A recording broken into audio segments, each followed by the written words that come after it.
ഏറ്റവും പുതിയ തലമുറയുടെ എഴുത്തിന് വേണ്ടി, കവിതയ്ക്ക് വേണ്ടി 1 മണിക്കൂർ സമയം നീക്കിവെച്ചതിൻ്റെ സന്തോഷം ആദ്യം തന്നെ പ്രകടിപ്പിക്കട്ടെ. വളരെ പ്രധാനപ്പെട്ട ഒരു കാര്യമായിട്ട് എനിക്ക് തോന്നുന്നു. ഏറ്റവും പുതിയ തലമുറ എന്താണ് എഴുതുന്നത്, എഴുത്തിനെക്കുറിച്ചുള്ള അവരുടെ സങ്കല്പനങ്ങൾ എന്തൊക്കെയാണ് എന്ന് അവർ തന്നെ പറയുകയാണ്. ആ നിലയ്ക്ക് വളരെ പ്രധാനപ്പെട്ട നാളത്തെ ഒരു സെഷനായി ഞാൻ ഇതിനെ കാണുന്നു. നാളത്തെ ഒരു സെഷനാണത്. കാരണം ഇനി എത്രയോ മുന്നോട്ട് പോകേണ്ടവരാണ്. ഇന്ന് ഇവിടെ സ്വന്തം എഴുത്തിനെക്കുറിച്ച് പറയുന്ന അഭിപ്രായങ്ങളായിരിക്കില്ല ഒരുപക്ഷെ നാളെ ഇവരുടേത്. കാരണം ഞാൻ ഓർക്കുന്നത്, ഞാൻ ഇതേ പ്രായത്തിൽ എവിടെ എന്തായിരുന്നു എന്നുള്ളത് ഓർത്തിട്ടാണ് ഇപ്പോൾ ഇത് പറയുന്നത്. കവിതയെക്കുറിച്ച് എഴുതാൻ തുടങ്ങിയ കാലത്തെ ഉണ്ടായിരുന്ന സങ്കല്പനങ്ങളല്ല ഇന്ന് ഉള്ളത്. അതുകൊണ്ട് നാളത്തെ ഒരു സെഷൻ്റെ, ഭാവിയിലെ ഒരു സെഷൻ്റെ തുടക്കം ആയി എനിക്ക് ഇത് അനുഭവപ്പെടുന്നുണ്ട്. ഞാൻ എഴുതാൻ തുടങ്ങിയ കാലത്ത്, ഞാൻ ഓർമ്മിക്കുകയാണ്, ഞാൻ എഴുതാൻ തുടങ്ങിയ കാലത്ത് ഏതാണ്ട് ഇവരുടെയൊക്കെ പ്രായമുള്ള ഒരു 22-23 വയസ്സൊക്കെ ഉള്ള പ്രായത്തിൽ ഞാൻ അനുഭവിച്ചിട്ടുള്ളൊരു പ്രതിസന്ധി എഴുത്തിൽ എന്ന് പറയുന്നത്, എനിക്ക് എഴുതേണ്ടിയിരുന്നത് എൻ്റെ ചെറിയ ഒരു അനുഭവ ലോകമാണ്.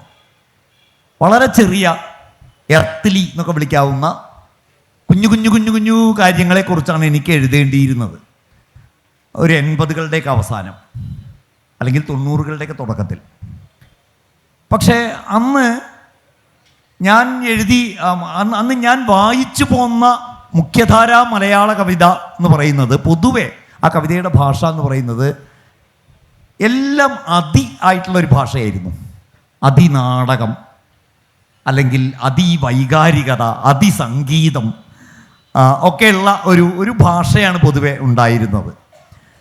അങ്ങനെയൊരു, അല്ലെങ്കിൽ അതിയായ വിപ്ലവാവേശം, ഈ അതിയോടും പൊരുതിക്കൊണ്ടാണ് എനിക്ക് എൻ്റെ ചെറിയ കാര്യങ്ങൾ എഴുതേണ്ടി വന്നത്. അപ്പം നിലവിലുള്ളൊരു ഭാഷ അതിന് മതിയായിരുന്നില്ല. നിലവിലുള്ളൊരു ഭാഷ അതിന് വേണ്ടത്ര തികയുമായിരുന്നില്ല.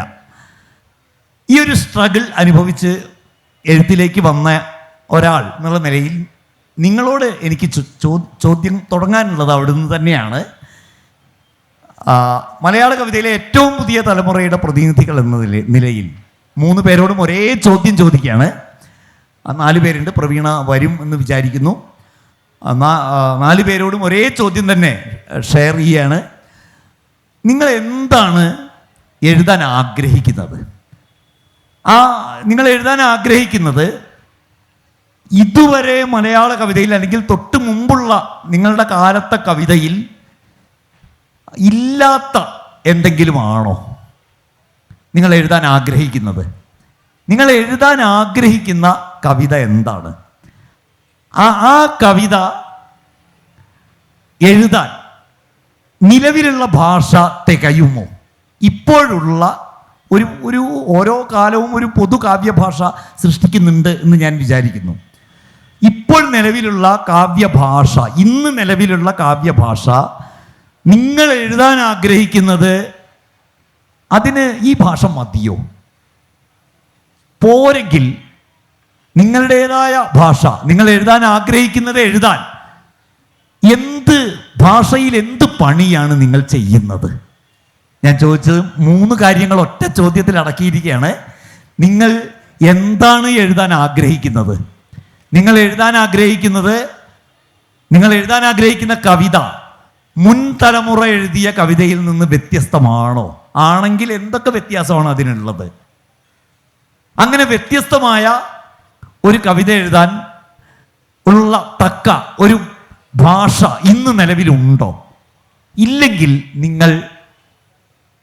നിങ്ങളുടേതായൊരു ഭാഷ ഉണ്ടാക്കാൻ ശ്രമിക്കുന്നുണ്ടോ? നിങ്ങൾ ആഗ്രഹിക്കുന്നത് എഴുതാൻ നിങ്ങൾ എന്ത് ഭാഷയാണ് സൃഷ്ടിക്കുന്നത്? ഞാൻ ഇടയിൽ ഇടപെടാം. രാഹുൽ തുടങ്ങും. പ്രിയമുള്ളവരെ, 3 കാര്യങ്ങളാണ് രാമാഷ് ചോദിച്ചത്. ഇതിലൊന്ന്, എന്താണ് എഴുതാൻ ആഗ്രഹിക്കുന്നത് എന്നുള്ളതാണ് കവിതയിലൂടെ. അത് വളരെ എൻ്റെ വ്യക്തിപരമായ ഉത്തരമാണ്. ജൻസികൾ എന്നുള്ള രൂപത്തിലുള്ള ഒരു ഉത്തരമല്ല. എൻ്റെ വ്യക്തിപരമായൊരു ഉത്തരം, എന്നെ സംബന്ധിച്ച് ഞാൻ ജീവിക്കുന്ന കാലത്തോ സംവദിക്കാനുള്ള എൻ്റെ ഒരു മാർഗമായാണ് ഞാൻ കവിതയെ കാണുന്നത്. എന്നെ സംബന്ധിച്ച് അതൊരു എൻ്റെ ഏറ്റവും ഉത്തരവാദിത്തപ്പെട്ട ഒരു രാഷ്ട്രീയ പ്രവർത്തനത്തിൻ്റെ ഭാഷയാണ് കവിത എന്നുള്ളത്. ഞാൻ എൻ്റെ രാഷ്ട്രീയം പറയുന്നത് കവിതയിലൂടെയാണ്. അതുകൊണ്ട് തന്നെ രാമാഷ് പറഞ്ഞതുപോലെ ഈ രാമാഷിൻ്റെ തന്നെ ഒരു കവിതയുണ്ട്, ആവിഷ്കരിക്കാൻ കഴിയാത്തവൻ്റെ ദുഃഖത്തിൽ എന്ന ഒരു കവിതയുണ്ട്. അതുപോലെ ആവിഷ്കരിക്കാൻ കഴിയാത്ത ഒരവസ്ഥ വരുമ്പോഴാണ് അതിനനുയോജ്യമായ ഒരു ഭാഷ തേടുന്നതെന്നുള്ളതാണ് മാഷ് തന്നെ സൂചിപ്പിച്ചത്. മാഷിൻ്റെ കാലത്തുള്ള ഒരു അതിവൈകാരികമായ അതിനാടകീയമായ ഒരു ഭാഷയിൽ നിന്ന് മാഷിന് എഴുതാൻ അനുയോജ്യമായ ഒരു ഭാഷയിലേക്കുള്ള മാഷിൻ്റെ ഒരു അന്വേഷണം അവിടെ നടക്കുന്നുണ്ട്. ഈ ഒരു കാലത്ത് അങ്ങനെ ഒരു പുതിയ ഭാഷ രൂപപ്പെടുത്തി എടുക്കുക എന്നുള്ളതിനൊരു പ്രത്യേകമായ ഒരു ആവശ്യമുണ്ടെന്ന് ഞാൻ കരുതുന്നില്ല. നിലവിൽ നമുക്ക് ആവിഷ്കരിക്കാൻ കഴിയുന്ന നമ്മുടെ രാഷ്ട്രീയ വ്യവഹാരങ്ങളെ അല്ലെങ്കിൽ നമ്മുടെ എഴുത്തിനെ ആവിഷ്കരിക്കാൻ കഴിയുന്ന ഒരു ഭാഷ പൊതുവിൽ രൂപപ്പെട്ട് വന്നിട്ടുണ്ട്. ആ ഭാഷയെ കൃത്യമായി പ്രയോഗിക്കാൻ കഴിയുക എന്നുള്ളതാണ്, അതിൻ്റെ ആഖ്യാനത്തിൽ അതിനെ കൃത്യമായി കൊണ്ടുവരാൻ കഴിയുക എന്നുള്ളതാണ് ഏറ്റവും പ്രധാനമെന്ന് എനിക്ക് തോന്നുന്നു. അപ്പോൾ രാഹുൽ പറയുന്നത് നിലവിലുള്ള ഒരു ഭാഷ തന്നെ മതിയോ? നിലവിലുള്ള നിങ്ങളുടെ തൊട്ട് മുൻപേ ഉള്ളൊരു തലമുറ എഴുതിയ ഭാഷ തന്നെ മതിയോ? അത് മതിയാകുമോ രാഹുലിന് എഴുതാൻ? പൂർണ്ണമായും അങ്ങനെ ഒരു ഭാഷ മതിയാകും എന്ന് പറയുന്നില്ല. പക്ഷെ ചില വിഷയങ്ങളെ ആവിഷ്കരിക്കാൻ, പ്രത്യേകിച്ച് ജൻസി കാലത്തെക്കുറിച്ച് കൂടി പറയുമ്പോൾ, ജൻസി കാലത്തിൻ്റെ ഒരു പ്രത്യേകത ഈ സാങ്കേതിക വിദ്യയൊക്കെ രൂപപ്പെട്ട് വന്ന് കഴിഞ്ഞതിന് ശേഷം ഞങ്ങൾ വളർന്നു വരുന്നൊരു സമയത്താണ് സാമൂഹ്യ മാധ്യമങ്ങളടക്കം രൂപപ്പെട്ടു വരുന്നത്. ഇപ്പോൾ ഫേസ്ബുക്ക് വരുന്നു, ഓർക്കുട്ട് വരുന്നു, ഒരു സാമൂഹ്യ ജീവിതം തന്നെ സാമൂഹ്യ മാധ്യമങ്ങളിലാകുന്ന ഒരു ഘട്ടമാണ്. അങ്ങനെ വരുന്നൊരു ഘട്ടത്തിൽ ഈ രൂപപ്പെട്ടു വന്ന സാങ്കേതിക വിദ്യയിൽ നമുക്ക് ഏറ്റവും കൂടുതൽ കോൺട്രിബ്യൂട്ട് ചെയ്യാൻ കഴിയുന്ന അതിൻ്റെ ഉള്ളടക്കത്തിലാണ്. നമുക്ക് ഉപയോഗിക്കാൻ കഴിയുന്ന ഒരു പ്രവർത്തനത്തിന് വേണ്ടിയുള്ള ഒരു ഭാഷ സാമൂഹ്യ മാധ്യമങ്ങളിൽ തന്നെ രൂപപ്പെട്ടു വന്നിട്ടുണ്ട്. പക്ഷെ നിലവിലുള്ള ഈ നേരത്തെ മാഷ് പറഞ്ഞതുപോലെ ഈ എഴുതപ്പെട്ടിട്ടുള്ള ഭാഷ അതിന് കുറേ പരിമിതികളുണ്ട്. ആ പരിമിതികളെ ഒന്ന് പുതുക്കി പണിയേണ്ട ആവശ്യകതയുണ്ട്. പക്ഷെ അത് എല്ലാത്തിലും ആ ഒരു ഭാഷയെ മറികടക്കണം എന്ന് ഞാൻ കരുതുന്നില്ല. നമുക്ക് ആവശ്യമുള്ള ഇപ്പോൾ ഒരു വിഷയത്തെ ആവിഷ്കരിക്കാൻ, ഒരു പ്രമേയത്തെ ആവിഷ്കരിക്കാൻ അതിനനുയോജ്യമായ ഒരു ഭാഷ ഉപയോഗിക്കുക എന്നുള്ളതാണ്. ഇപ്പോൾ ജൻസി കാലത്ത് ഉണ്ടായിട്ടുള്ള ഏറ്റവും വലിയ ഒരു പ്രശ്നം, അല്ലെങ്കിൽ പുതിയ കവിതയിൽ ഉണ്ടായിട്ടുള്ള ഏറ്റവും വലിയ പ്രശ്നം, നമുക്ക് ഒരു പ്രാദേശിക ഭാഷ ഉപയോഗിക്കുക എന്നുള്ളത് ഒരു ട്രെൻഡായിട്ട് തോന്നിയിട്ടുണ്ട്. നമുക്ക് ആവശ്യമില്ല പ്രാദേശികമായ വാക്കുകൾ ഉപയോഗിക്കുന്നു, പ്രാദേശികമായ ഒരു ഭാഷ കൊണ്ടുവരാൻ. അത് ആവശ്യമുള്ളിടത്തും ഇല്ലാത്തിടത്തുമൊക്കെ അങ്ങനെ എഴുതുന്നതാണ് പുതിയ കവിത എന്നൊരു തോട്ട് പ്രോസസ്സ് കൊണ്ടുവരാൻ വേണ്ടിയുള്ളൊരു ശ്രമം പുതിയ കവിതയിൽ നടക്കുന്നതായിട്ട് എനിക്ക് തോന്നിയിട്ടുണ്ട്. അപ്പോൾ നമുക്ക് ആവശ്യാനുസരണം ഭാഷയെ മാറ്റിയെടുക്കാൻ, ഇപ്പോൾ നമുക്ക് ചില വിഷയങ്ങളെ ആവിഷ്കരിക്കാൻ, ഇപ്പോൾ സൈബർ ജീവിതത്തെ ആവിഷ്കരിക്കാനായി സൈബർ ലോകത്തിൻ്റെ ഭാഷയെ നമ്മൾ അതിലേക്ക് കൊണ്ടുവരേണ്ടതായിട്ട് വരും. അപ്പോൾ കാലത്തിൻ്റെ ഏറ്റവും പുതിയതിലേക്ക് എത്താൻ വേണ്ടി ഈ ഒരു അന്വേഷണം, ഭാഷയിലുള്ള ഒരു അന്വേഷണം നമുക്ക് നടത്തേണ്ടതായിട്ട് വരും. അതിൽ നിന്ന് സ്വാഭാവികമായി ഒരു ഭാഷ രൂപപ്പെട്ട് വരണം. ഒരു ഭാഷ രൂപപ്പെടുത്തി എടുത്തുകൊണ്ട് ആഖ്യാനം നടത്തുക എന്നുള്ളതിനപ്പുറത്തേക്ക് ആഖ്യാനം നടത്തിക്കൊണ്ട് ഒരു ഭാഷ സ്വാഭാവികമായി രൂപപ്പെടുത്തി എടുക്കണം എന്നുള്ളതാണ് ഞാൻ കരുതുന്നത്. ചുരുക്കി പറഞ്ഞാൽ ജെൻസി കാലഘട്ടത്തിൽ ഈ ഡിജിറ്റലൈസ്ഡ് ആയിട്ടുള്ള ഒരു തലമുറയാണ് നിങ്ങൾ. പരിപൂർണമായിട്ടും ഡിജിറ്റൽ വൽക്കരിക്കപ്പെട്ട ഒരു സമൂഹം എന്ന നിലയിൽ ഭാഷയിൽ നിങ്ങൾ ഉപയോഗിക്കുന്ന കാവ്യഭാഷയിൽ, നിലവിലുള്ള കാവ്യഭാഷയിൽ ചില കൂട്ടിച്ചേർക്കലുകൾ വരുത്താൻ മാത്രമേ ശ്രമിക്കുന്നുള്ളൂ. അല്ലാതെ ഭാഷയെ അങ്ങനെ മാറ്റിപ്പണിയേണ്ട കാര്യമില്ല എന്നാണ് രാഹുൽ പറയുന്നത്. അഭിരാം. നമസ്കാരം.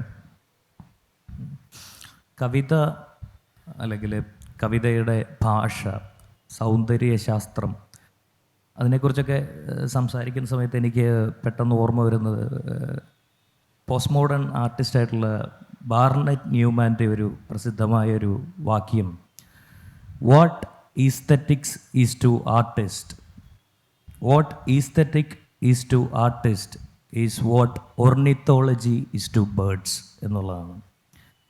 ഈ പക്ഷികളുടെ ഒരു സ്വാഭാവിക ജീവിതത്തിന് പക്ഷിശാസ്ത്രം അറിയേണ്ട കാര്യം ഇല്ല. അല്ലെങ്കിൽ മഞ്ഞുകാലത്തിൽ എത്ര തൂവൽ പൊഴിക്കണം, അതിൻ്റെ കണക്കും കാര്യങ്ങളും അറിയാതെ തന്നെ സ്വാഭാവികമായിട്ടും അവർക്ക് ജീവിക്കാമെന്നുള്ളതാണ്.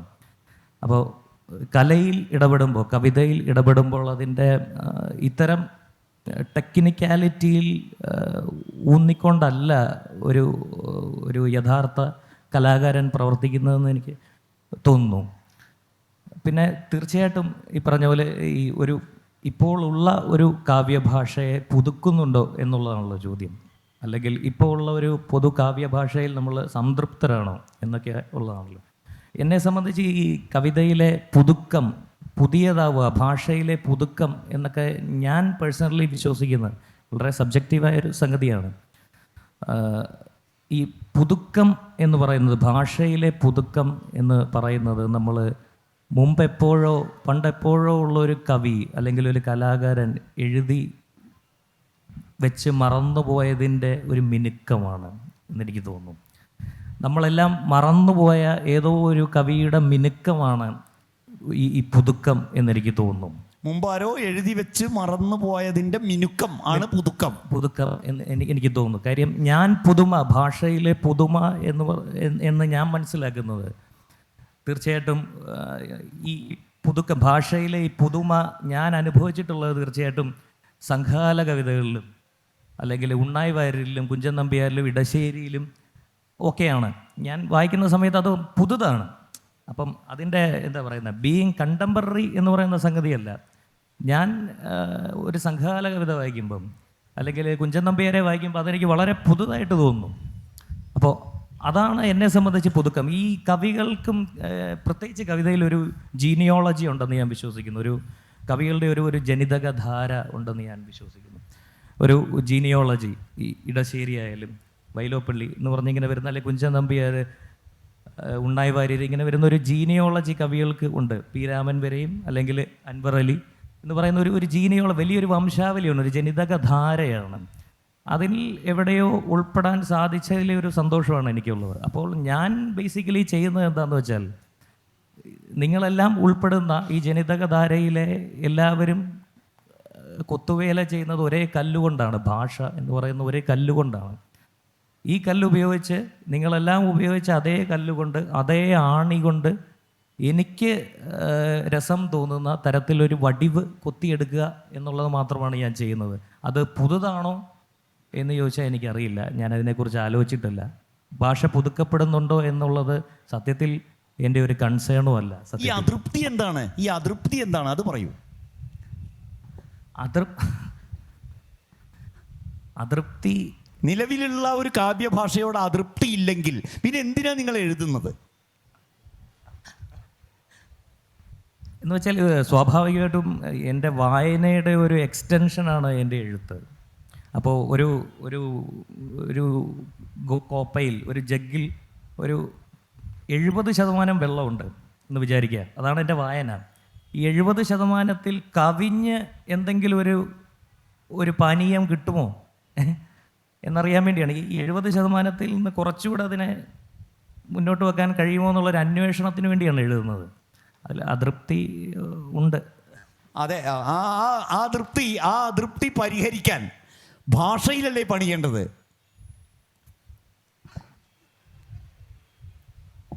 തീർച്ചയായിട്ടും. ഞാൻ പറഞ്ഞല്ലോ, പി രാമൻ ഒരു കല്ലെടുക്കുന്നു, ആണി കൊണ്ട് അതിനെ കൊത്തി ഒരു വടിവുണ്ടാക്കുന്നു.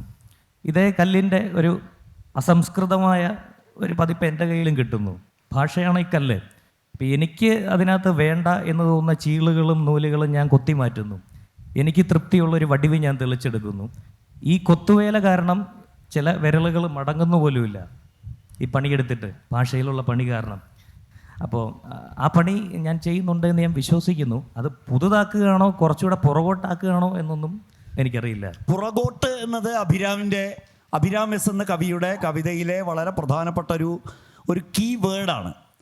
രാഹുലിൻ്റെ കവിതയിൽ രാഷ്ട്രീയം എന്ന വാക്കിന് എത്ര കണ്ട്, അല്ലെങ്കിൽ ആ കവിതാ പരിസരത്തിന് രാഷ്ട്രീയം എന്ന വാക്ക് എത്ര മാത്രം പ്രധാനമാണോ അത്ര കണ്ട് പ്രധാനപ്പെട്ട ഒന്നാണ് അഭിരാമിൻ്റെ കവിതാലോകത്തെ സംബന്ധിച്ചിടത്തോളം പുറകോട്ട്, അല്ലെങ്കിൽ ചരിത്രം, ഭൂതകാലം, ഭൂതം, ഇങ്ങനെയൊക്കെയുള്ള പരികൽപ്പനകൾ എന്ന് എനിക്ക് തോന്നുന്നു. എന്തായാലും ശരി, അതിൽ നിന്ന് ആ പുറക് മുഴുവൻ, ആ ചരിത്രം മുഴുവൻ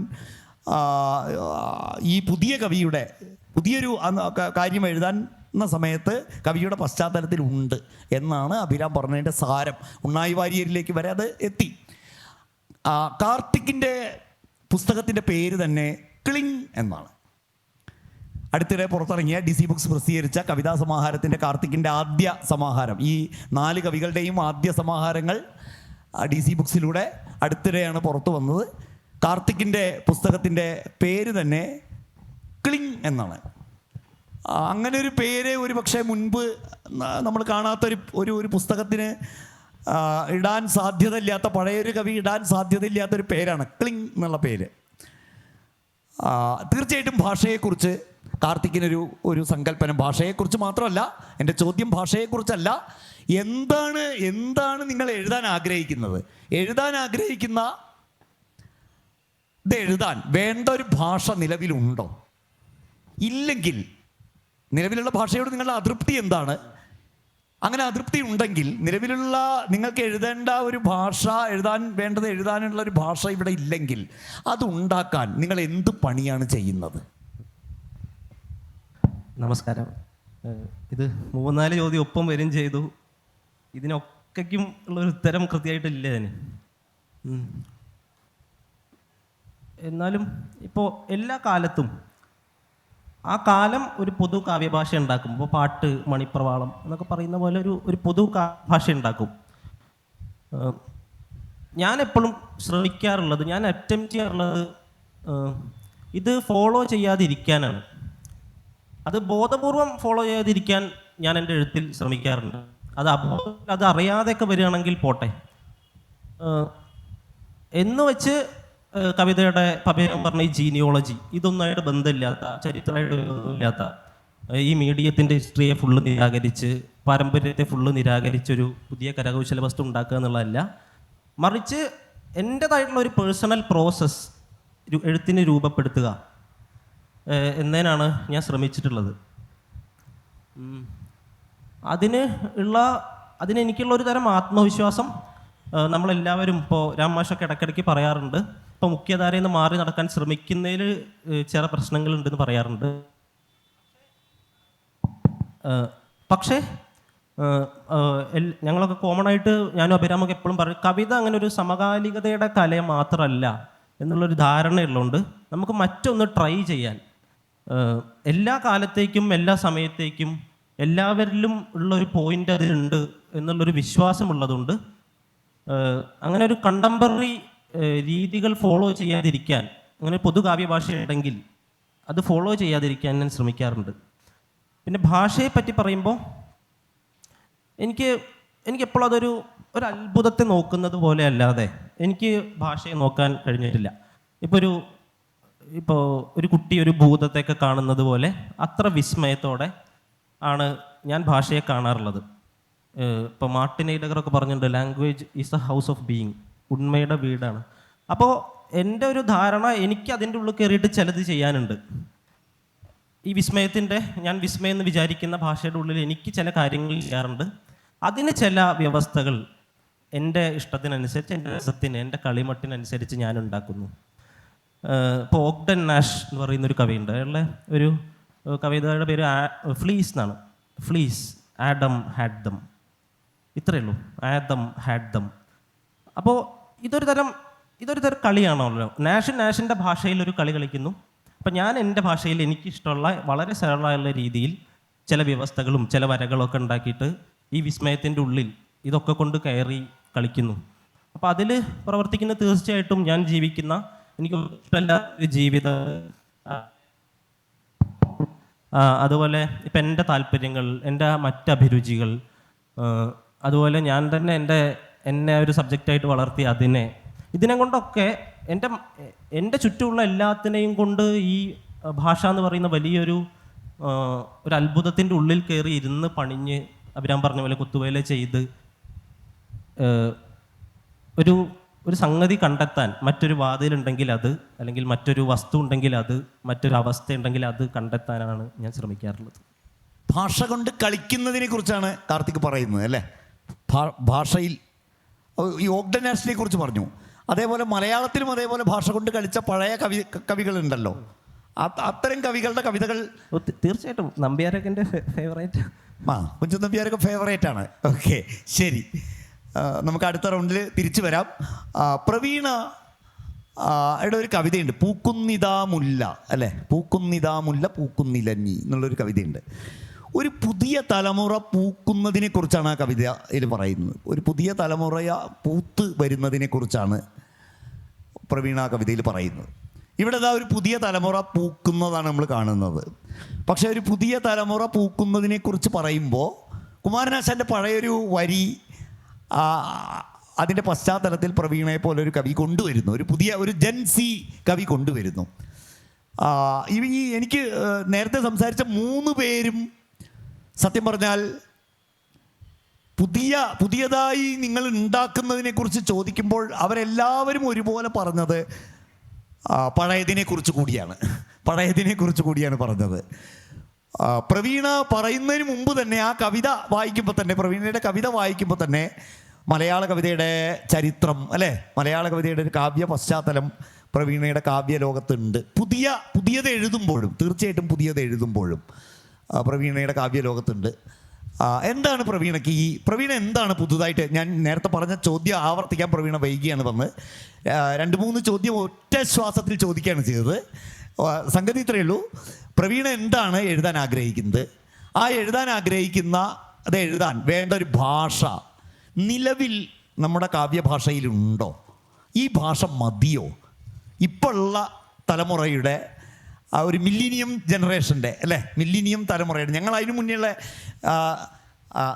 ഏതാണ് നിങ്ങൾ ജെൻസി, അതിന് മുന്നേയുള്ള തലമുറ മില്ലിനിയം ജനറേഷൻ, അതിനു മുന്നേയുള്ള ജനറേഷൻ എക്സ് അല്ലേ, ജനറേഷൻ എക്സിൽപ്പെട്ട ആളാണ് ഞാൻ. അപ്പോൾ 2 തലമുറ കഴിഞ്ഞു. നിങ്ങളുടെ തൊട്ട് മുന്നേയുള്ള തലമുറയുടെ ഭാഷ മതിയോ അതിന്? പ്രവീണയെ പോലൊരു കവി ആഗ്രഹം ഉള്ളത് എഴുതാൻ ഈ ഭാഷ മതിയോ? പോരെങ്കിൽ അതിനുവേണ്ടി എന്ത് പണിയാണ് എടുക്കുന്നത്? അവസാനം ചോദിച്ചതിന് ആദ്യം ഉത്തരം പറയാ. മാഷുടെ തലമുറ ഉപയോഗിച്ചൊരു ഭാഷ മതിയോ എന്ന് ചോദിച്ചാൽ ആ ഭാഷ പോരാ എന്നാണ്. എൻ്റെ തലമുറയല്ല, എനിക്ക് ശേഷം ഒരു തലമുറ വന്നു, മില്ലിനിയം ജനറേഷൻ വന്നു. 2000 തൊട്ട് ഒരു എന്താ പറയുക 2010 വരെയൊക്കെ എഴുത്തിൽ, 2010-15 വരെയൊക്കെ എഴുത്തിൽ വളരെ സജീവമായി അന്ന് യൗവനം ഉണ്ടായ ഒരു ഇപ്പോൾ ഒരു 30-40 ഇടയിൽ പ്രായമുള്ളവരുടെ തലമുറ വന്നുപോയി. അതെ, ഈ തലമുറകൾക്ക് ഇപ്പുറത്തേക്ക് കടക്കുന്ന സമയത്ത് ഇപ്പോ അഭിരാം പറഞ്ഞതുപോലെ ആ ഭാഷയ്ക്കകത്ത് അതിർത്തിയുണ്ട്. ആ ഭാഷയ്ക്കകത്ത് അനുഭൂതികളൊക്കെ നോക്കുന്ന സമയത്ത് ഇപ്പൊ വിശപ്പ് ആത്യന്തികമായി എല്ലാ സമയത്തും മനുഷ്യന്റെ പ്രധാനപ്പെട്ട വികാരമാണ്. അതിനപ്പുറത്തേക്ക് അത് ഇല്ലാതെ പോയിട്ടുണ്ട്. കുഞ്ചൻ നമ്പ്യാരുടെ കാലത്തും ആശാന്റെ കാലത്തും പ്രണയമുണ്ട്, വിശപ്പുണ്ട്. അതേ വികാരങ്ങളെല്ലാം അനുഭൂതികളെല്ലാം ഈ കാലത്തും നിലനിൽക്കുന്നുണ്ട്. പക്ഷേ അതിനെ പുതിയൊരു ഭാഷയിൽ, അത് പറഞ്ഞതിനപ്പുറത്തേക്ക് പുതിയൊരു ഭാഷ അവതരിപ്പിക്കുക, പുതിയൊരു ഭാഷ കണ്ടെത്തുക വരുന്ന സമയത്ത്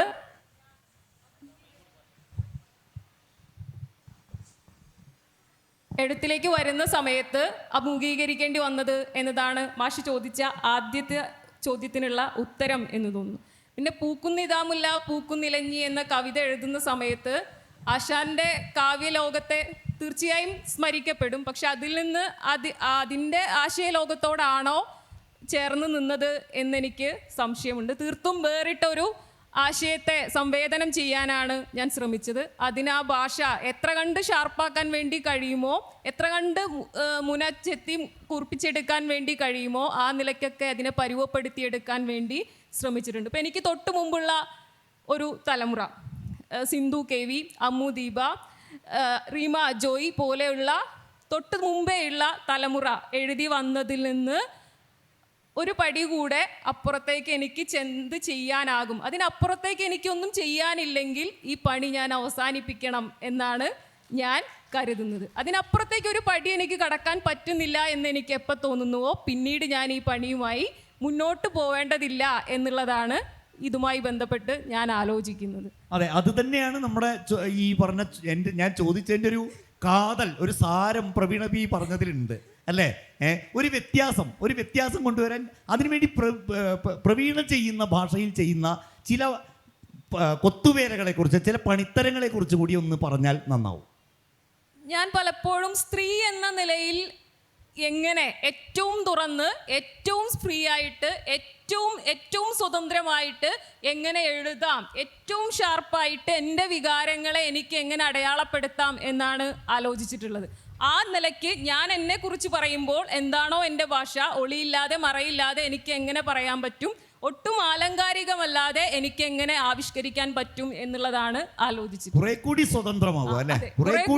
ഇനിയും സ്വതന്ത്രമാവാനുണ്ട് എന്നുള്ളതാണ്. ഇപ്പോഴും വാക്കുകൾ പോരാ, ഇനിയും സ്വതന്ത്രമാവാനുണ്ട് എന്ന് തന്നെയാണ് ഞാൻ ആലോചിക്കുന്നത്. ഭാഷ ഇനിയും സ്വതന്ത്രമാവാനുണ്ട് എന്നുള്ളത് തന്നെയാണ് ഞാൻ ആലോചിക്കുന്നത്. അങ്ങനെയെങ്കിൽ എന്തൊക്കെയാണ് ആ പാരതന്ത്ര്യങ്ങൾ? എന്തൊക്കെയാണ് ആ പാരതന്ത്ര്യങ്ങൾ എന്ന് ചോദിക്കുന്ന സമയത്ത് നമുക്കത് വളരെ ലളിതമായി തന്നെ കണ്ടെത്താനാവുന്ന കാര്യമാണ്. ആദി എഴുതുന്നുണ്ട്, എനിക്കൊപ്പം നിന്ന്, ഞങ്ങൾക്കൊപ്പം നിന്ന് എഴുതുന്ന ഒരാളാണ് ആദി. ആദിയുടെ കാവ്യഭാഷയല്ല എനിക്കോ കാർത്തികിനോ രാഹുലിനോ അഭിരാമിനോ കിട്ടുന്നത്. എൻ്റെ കാവ്യഭാഷയല്ല അവർക്ക് കിട്ടുന്നത്. ഞാൻ എഴുതുന്നത് പോലെ അല്ലെങ്കിൽ ഞാൻ പറയുന്നത് പോലെ തുറന്നു പറയാൻ ഒരുപക്ഷെ കാർത്തികിന് സാധിക്കില്ല. കാർത്തികിന് അതൊരു ഒരുപക്ഷെ കാർത്തിക് അറിയാതെ വരുന്ന പാരതന്ത്ര്യമായിരിക്കാം കാർത്തികിനെ നിയന്ത്രിക്കുന്നത്. അങ്ങനെ അറിഞ്ഞോ അറിയാതെയോ ചില വിലങ്ങുകൾ നമുക്ക് ചുറ്റുമായിട്ട് നമ്മളെ തുടർന്നു പോരുന്നുണ്ട് എന്നുള്ളത് തന്നെയാണ് മനസ്സിലാക്കുന്നത്. അത് സാമൂഹികമായിട്ടുള്ള വിലങ്ങുകളായിരിക്കാം, മറ്റ് രാഷ്ട്രീയമായിട്ടുള്ളതായിരിക്കാം, മറ്റ് മതബോധങ്ങളായിരിക്കാം, അത്തരത്തിൽ ജെൻഡർ ബോധങ്ങളായിരിക്കാം. ഇങ്ങനെയുള്ള പലതരത്തിലുള്ള വിലങ്ങുകൾ നമ്മളെ പിന്തുടരുന്നുണ്ട് എന്ന് തന്നെയാണ് മനസ്സിലാക്കുന്നത്. നമ്മൾ അടുത്തൊരു ഇതിലേക്ക് കിടക്കുകയാണ്. എങ്കിൽ എന്താ നിങ്ങളുടെ പ്രചോദനം? പുതിയൊരു ഭാഷ കണ്ടെത്താൻ, പുതിയൊരു എഴുത്തിന് അവിടേക്ക് നിങ്ങളെ ഓടിക്കുന്ന പ്രചോദനം എന്താണ്? ആ തള്ള എന്താണ്? അത് പുതിയൊരു ഭാഷ ഞാൻ നേരത്തെ പറഞ്ഞു, എൻ്റെ ഒരു ഭാഗത്ത് എന്ന് പറയുന്നത് നിലവിലുള്ള ഭാഷയിലുള്ള ചില വിള്ളലുകളെ, ചില പ്രശ്നങ്ങളെ, ആ പ്രശ്നങ്ങളെ കണ്ടെത്തി ഓരോ വിഷയങ്ങൾക്കനുസരിച്ച് അതിനെ മറികടക്കുക എന്നുള്ളതാണ്. ഇപ്പോൾ നേരത്തെ നമ്മൾ ഈ പൊതുവെ ചർച്ചയിൽ വരുന്നത് നമുക്ക് അപരിചിതമായ അനുഭവങ്ങളെ നമ്മൾ കാവ്യഭാഷ എന്ന് തെറ്റിദ്ധരിക്കുന്നുണ്ട്. ഇപ്പോൾ ചില ആളുകൾ എഴുതുന്ന അനുഭവങ്ങൾ അത് നമുക്ക് അപരിചിതമാണ്. അപ്പോൾ അത് കവിതയിലേക്ക് വരുമ്പോൾ അതൊരു കാവ്യഭാഷയായി രൂപപ്പെടാനുമുള്ള സാധ്യതയുണ്ട്. പിന്നെ മറ്റൊന്ന്, ഇപ്പോൾ PN ഗോപികൃഷ്ണൻ്റെ മസാല ദോശയുടെ മാതാവ് എന്നൊരു കവിതയുണ്ട്. ആ കവിത തുടങ്ങുന്നത് ഇങ്ങനെയാണ്. ഒരു രാഹുൽ ചുരുക്കി പറയണേ, നമ്മുടെ സമയത്തിൻ്റെ ഒരു പരിമിതിയുണ്ട്. അപ്പോൾ ഇതിലേക്ക് ചെല്ലുന്ന സമയത്ത് നേരെ നമ്മൾ കടയിലേക്ക് ചെല്ലുന്നു. വെയിറ്ററോട് ഒരു മസാല ദോശ എന്ന് പതിയെ പറയുന്നു. അപ്പോൾ വെയിറ്റർ പെട്ടെന്ന് മസാല ദോശയേ എന്നൊരു വിളിക്കുകയാണ്. അപ്പോൾ ഇത് ഭാഷയിലുള്ള ഒരു പ്രധാനപ്പെട്ട ഒരു കാര്യമാണെന്ന് ഞാൻ കരുതുന്നു.